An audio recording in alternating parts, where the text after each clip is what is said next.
পরের দিন 28 নভেম্বর আমাদের বড় ভাই সরোয়ার কামাল বাদী হয়ে সন্ত্রাসী কায়দায় 27 তারিখ গভীর রাতে হোটেল দখলের ভুয়া অভিযোগ তুলে কক্সবাজার দ্রুত বিচার আদালতে মামলা দায়ের করেন আমাদের 4 ভাইয়ের বিরুদ্ধে। অথচ 27 তারিখ গভীর রাতে সরোয়ার কামালের কথায় আদালতের আদেশ অমান্য করে ডিবি পুলিশ হোটেলে গিয়ে তালা ভেঙে ম্যানেজারকে বুঝিয়ে দেয়। কিন্তু পরের দিন ডিবির ওসির পরামর্শে আদালতে ভুয়া মামলা করেন আমাদের 4 ভাইয়ের নামে। আওয়ামী লীগের মতো হানিমির রিসোর্ট দখলের চক্র আঁকতে সহযোগিতা করছে কক্সবাজার ডিবি পুলিশের পুলিশ পরিদর্শক জাহাঙ্গীর।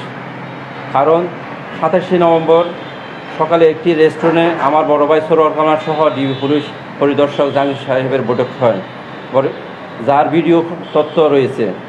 সকালে বৈঠক করেন, রাতে হোটেলে প্রবেশ করে চাবি খুঁজে না পাওয়ার নাটক করে রুমের তালা ভাঙেন। এরপর পরের দিন আদালতে ভুয়া মামলা করেন সরোয়ার কামাল। 16 বছর আওয়ামী লীগের প্রভাব কাটিয়ে আমাদের 4 ভাইকে বঞ্চিত করেছেন সরোয়ার কামাল। এখন আওয়ামী লীগের দূষর হয়ে হোটেল দখল ফিরেছেন কক্সবাজার ডিবি পুলিশ, তাও আদালতের আদেশ অমান্য করে।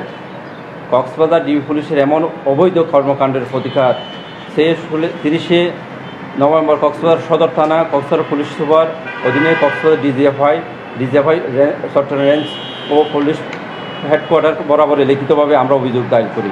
এমনকি এ বিষয়ে কক্সবাজার পুলিশ সুপারের সাথে দেখা করেছি, কিন্তু কোনো সৎ উত্তর এখনও পাইনি।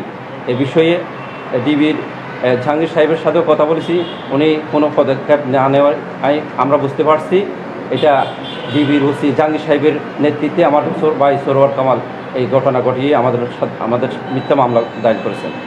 আমরা এর প্রতিকার চাই। দীর্ঘদিন আমি প্রবাসী ছিলাম, প্রায় 23-25 বছর ছিলাম প্রবাসের শহরে বাংলাদেশে এসে যা সম্পদ অর্জন করেছিলাম সব সম্পদ এখানে এই হানিমুন সেটের জন্য আমরা বিয়ে করছিলাম। এরপরে 5 ভাইয়ের নামে একটা সম্পদ কিনি 2001 সালে গণপুর থেকে আমরা 10 তলা ভবন নিয়ে একটা নকশা করে 6 তলা ভবন চালু আছে। এর মধ্যে আওয়ামী লীগের 16টি বছর আমাদেরকে এই হোটেল থেকে বঞ্চিত করে, প্রভাব কাটিয়ে বঞ্চিত করে। এরপরে আমরা এই হোটেল আপাতত আমরা এখানে হোটেলে আসি সপরিবারে, সবাই 5 ভাই সপরিবারে আসি এই হোটেলে। ইতিমধ্যে আদালত অমান্য করে ডিবি পুলিশ জনাব জাহাঙ্গীর আলম সাহেব উনি একটা আমার ছোটো ভাই সাদত হোসেনকে ফোন করে বলে যে আমরা একটু হোটেলে আসি, কী হয়েছে। ওরা আসে দেখে আমাদেরকে বলছে বড় ভাইয়ের সাথে সবাই জনাব উনি কলিমুল্লাহ সাহেব ম্যানেজার সহ সবাই আমরা সবাই ওখানে উপস্থিত ছিলাম।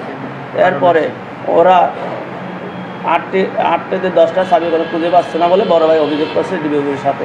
ওনাকে আমরা জানতে চাইছিলাম আপনার কাছে আপনাদের কোনো কিছু আছে, আদালতের কোনো রায় আছে কি না। উনি বলছে আমাদের কোনো কিছু রায় নাই। তারপরে উনি ওখানে ঢুকে ভাঙচুর করে আমাদের সব কিছু ফুটেজ আমাদের কাছে আছে।